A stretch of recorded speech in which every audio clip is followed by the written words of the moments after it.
She was walking home from work, 5 miles, in the rain, because she couldn't afford a bus pass. She had $43 in her checking account, a broken pair of shoes, and a mother at home on oxygen. That night, she almost stepped right over it. A black duffel bag, half tucked beneath a park bench near the corner of Elm and 5th Street in a small Michigan town most people have never heard of. She nudged it with her foot. It didn't move. She crouched down, unzipped it just an inch, and then she stopped breathing. Wrapped in rubber bands, stacked in neat brick-like rows, was more cash than she had ever seen in her entire life. $100,000. In cash, sitting alone in the rain. And nobody was around. Not a single soul. Think about that for a moment. $43 in the bank. A sick mother at home. Rain soaking through her shoes. And $100,000 sitting right at her feet. Unclaimed, unguarded, and impossible to trace. What would you have done? What would most people have done? Because what she did next is the part that changes everything. Her name was Carol Mae Jensen, 51 years old, widowed, working the early morning shift at a grocery store on the outskirts of White Lake Township, Michigan. Nobody famous, nobody powerful, just a woman trying to keep the lights on and her mother comfortable and her head above water 1 week at a time. And yet, in a moment most of us will never face. A moment that could have rewritten her entire financial future with one quiet decision. Carol did something almost nobody expected. She didn't keep the money. She called the police. Now, before we go any further, let us know in the comments where you're watching from. We'd love to hear from you. And if you're new here, click on the subscribe button so you never miss any of our upcoming videos. Because here's what no one knew that night. Someone was watching. Not the police. Not a neighbor. Not a security camera on a telephone pole. Someone far more powerful. Someone who had spent 40 years building a fortune by studying one thing above everything else, the character of people. And when he saw what Carol did with that bag of money, he made a decision of his own. A quiet one. One she wouldn't learn about for weeks. To understand why Carol's choice was so extraordinary, you have to understand where she came from. Carol grew up in Pontiac, Michigan, the second of 5 children born to a factory worker named Earl and a seamstress named Ruth. Their house was small, 2 bedrooms, 1 bath, a kitchen that smelled permanently of coffee and pine sol. They didn't have much, but Ruth ran that house with a kind of dignity that money couldn't manufacture. She used to say, "What you do when no one's looking is who you really are." Carol heard that every Sunday morning before church. She heard it when she and her brother found a neighbor's lost dog and returned it without taking the reward money. She heard it when, at 16, she found a $20 bill on the floor of a grocery store and walked it straight to the manager. It wasn't a value she read in a book. It was something her mother pressed into her bones like a fingerprint. Carol married young, 22, to a man named Dennis, a kind, soft-spoken mechanic who loved fishing and fixing things and who laughed too loud at his own jokes. They had a small life together, and it was a good one. A house with a garden. A used truck they paid off over 4 years. 2 dogs named Biscuit and Ranger. And then, when Carol was 44, Dennis had a heart attack on a Tuesday morning while making eggs. He was gone before the ambulance arrived. Just like that. The house felt like it had lost its air. Carol went through the motions for a year, getting up, going to work, coming home, going to bed, carrying a grief she didn't have words for. Her mother, by then in her mid-70s and battling COPD, moved in with her. And so Carol became both widow and caregiver, stretching a grocery store paycheck across 2 lives and a house that needed a new roof. She sold Dennis's truck. She sold his fishing equipment. She stopped going to the hair salon and started cutting her own hair in the bathroom mirror. She wasn't defeated. She was just tired in the way that only long, quiet, relentless struggle can make a person tired. She walked to work because her own car had broken down 8 months earlier and she couldn't afford to fix it. 2.7 miles each way. Rain, snow, summer heat, it didn't matter. Carol walked. And on the night of October 14th, she was walking home at 9:47 in the evening after picking up an extra closing shift, and that is when she found the bag. She stood over it for what felt like a long time. The rain was steady, not a downpour, but the cold, gray kind that works its way through your coat and settles in your shoulders. She looked left. She looked right. The street was empty. A single streetlight buzzed above her, casting everything in amber. She unzipped the bag another inch. Then another. Her hands were shaking, not from the cold. She could see the money clearly now. Banded stacks of hundreds, maybe 50s. She couldn't count it, not standing there in the rain, but she could see it was a lot. A whole lot. Her mind went to her mother first. To the oxygen machine that wheezed through the night. To the medical bills stacked in the kitchen drawer that she opened less and less because it made her chest tighten. She thought about the roof. She thought about Dennis's truck, which she'd always regretted selling. She stood there, and she let herself think about it, the whole fantasy of it, just for a few seconds. And then she heard her mother's voice in her head. The same voice she'd heard since childhood. What you do when no one's looking is who you really are. Carol zipped the bag back up. She pulled out her phone, cracked screen, battery at 11%, and dialed 911. Yes, I found something. A bag. With a lot of money inside. I'm on the corner of Elm and 5th. I'll wait here. She waited in the rain for 20 minutes. When the officer arrived, a young man named Deputy Crane, he shone his flashlight into the bag and went quiet for a moment. Ma'am, he said slowly. Do you know how much money is in here? Carol shook her head. They counted it together in the back of the patrol car, the heater running, the rain drumming on the roof. $104,000. Deputy Crane looked at her the way people look at someone they don't fully understand. Most people wouldn't have called, he said. Carol just nodded. I know, she said, but I'm not most people. She signed the paperwork, gave her statement, and walked the rest of the way home. Her shoes were soaked through. She made herself a cup of tea, checked on her mother, and went to sleep. Now here is what Carol did not know. Across the street from that park bench, set back behind a line of oak trees, was a private residence, the kind that doesn't look like much from the outside, but sprawls quietly behind the hedges. It belonged to a man named Robert Calloway, 70 years old, self-made, the kind of wealth that doesn't announce itself. Robert had built his fortune over 4 decades in commercial real estate and private investment, starting from nothing, literally nothing, raised in a state home in Detroit after his parents lost custody when he was 6. He was not a flashy man. He drove a 10-year-old Ford. He ate at the same diner every Wednesday. His staff knew him as someone who tipped generously and thanked people by name. And on the night of October 14th, Robert Calloway had been sitting in his study by the window, reading, when he noticed a woman stop at the park bench across the street. He watched. He saw her crouch down. He saw her open the bag. And he watched her close it, stand up, and reach for her phone. He had owned that property for 12 years. He knew every corner of that street. And he knew exactly what was in that bag, because it was his. Not money he'd lost. Money he had placed there deliberately, as part of a private test he had conducted 3 times before in different cities over the last decade. A character test. Old-fashioned. Controversial, perhaps, if you knew about it. But Robert Calloway had spent a lifetime being burned by people who said the right things and did the wrong ones the moment he looked away. He had lost 2 business partners to greed. He had lost a close friend to a betrayal over an inheritance. He had watched people transform the moment real money entered the room. And so once every few years, when someone crossed his path who seemed genuinely good, genuinely decent, he needed to know if it was real. Carol had been on his radar for 2 months. She did his grocery shopping through a neighborhood service app, and he had noticed the note she left when she delivered. Once, she had written, "Your oranges were soft, so I picked out the best ones from the back. Hope that's okay." Another time, when he'd accidentally left off a grocery item, she had added it out of her own pocket and simply written, "Didn't want you to go without." Robert had been watching quietly ever since. And now, standing at his study window on a rainy Tuesday night, watching her call the police without a moment's visible hesitation, he made a decision. He picked up the phone and called his attorney. If this story has your heart racing right now, go ahead and comment, "I'm still watching." Let's see who's truly with us till the end.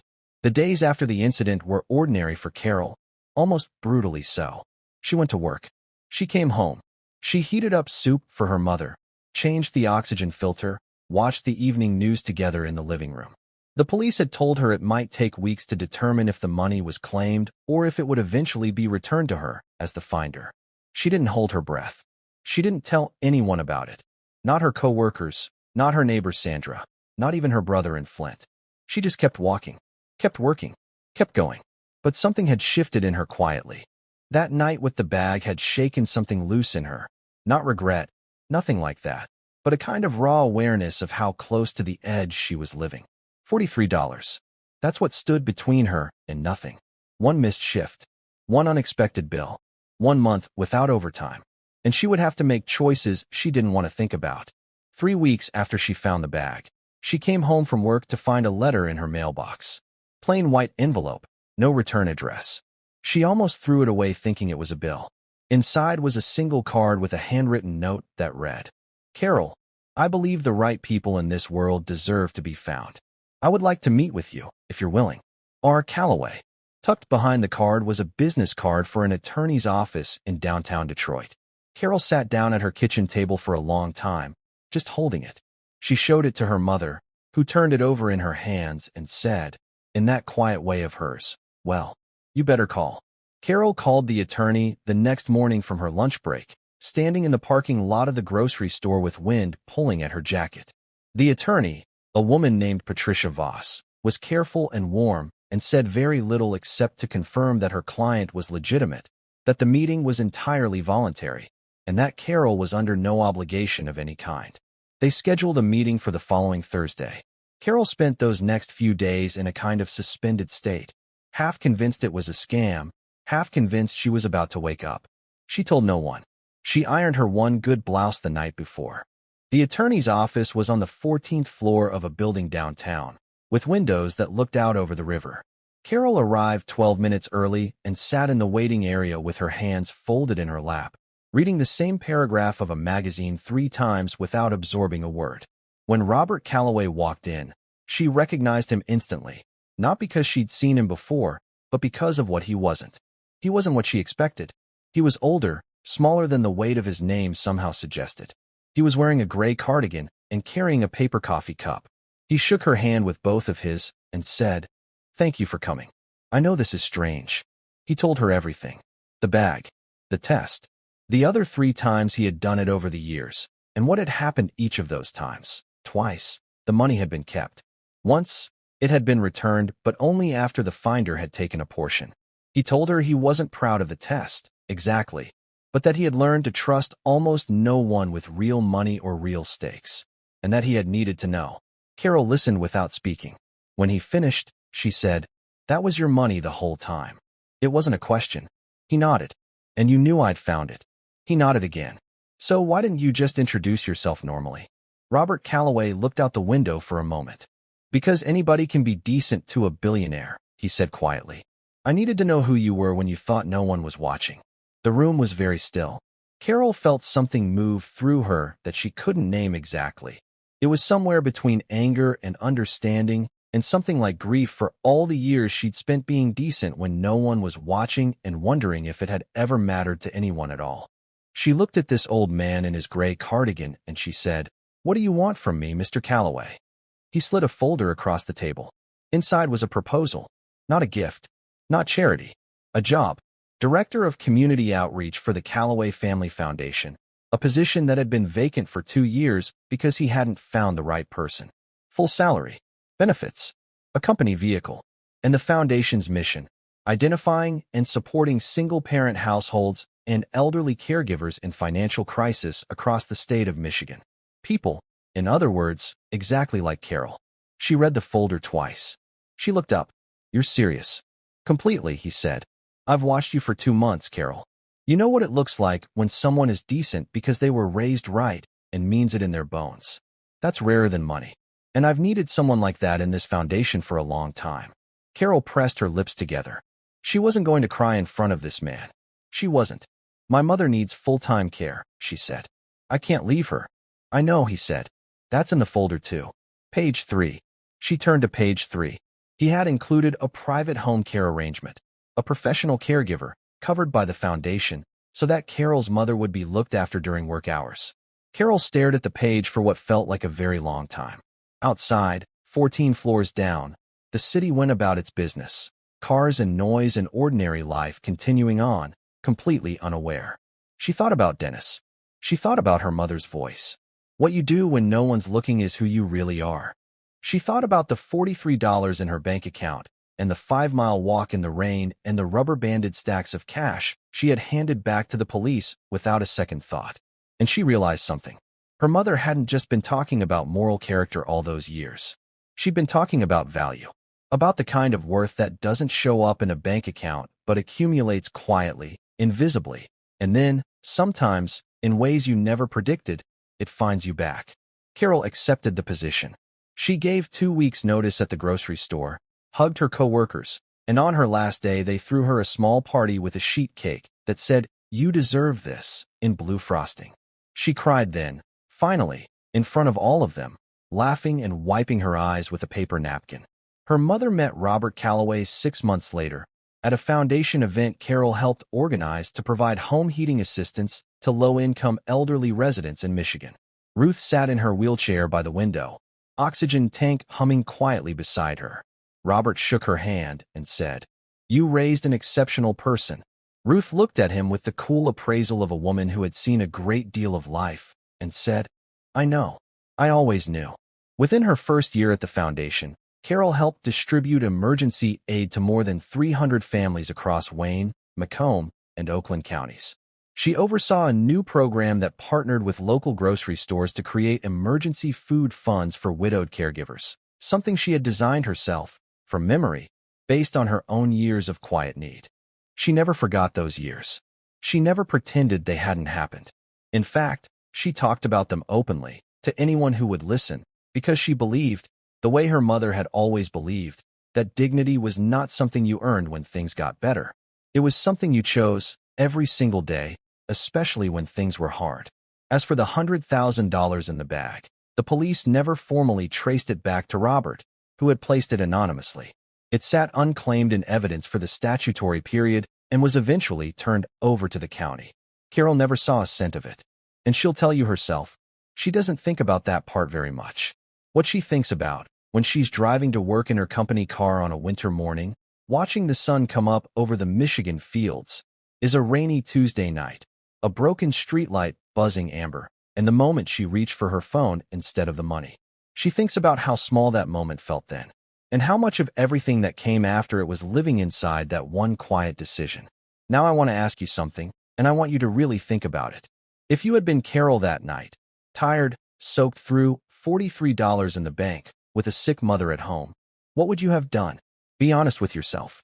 Because most people never face a moment that clean, that stark, that completely between them and their own conscience.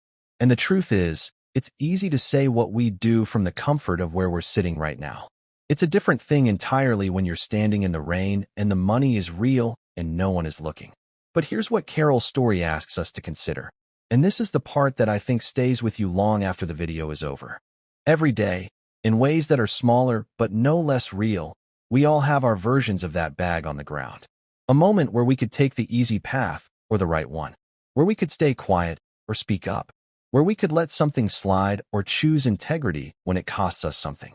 And most of the time, no one is watching. No one will know. No one will reward us for it. Carol didn't know Robert Calloway existed. She didn't return that money for a reward.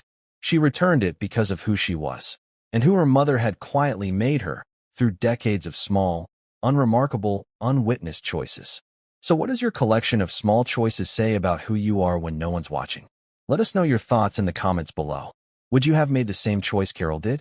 And if something in this story touched you, if Carol's journey reminded you of someone you know, or of a moment in your own life when you chose the harder, better road, share this video. Because sometimes the most powerful thing you can do for someone is simply show them a story that reminds them their integrity is worth something. And if you haven't already, subscribe to this channel, because we bring you stories exactly like this one. Stories about real people, real choices, and the quiet, extraordinary power of doing the right thing. Our next story is one you won't want to miss, and I'll just say this. It begins with a goodbye letter that was never meant to be found, and ends with a truth that changed an entire family forever. We'll see you there.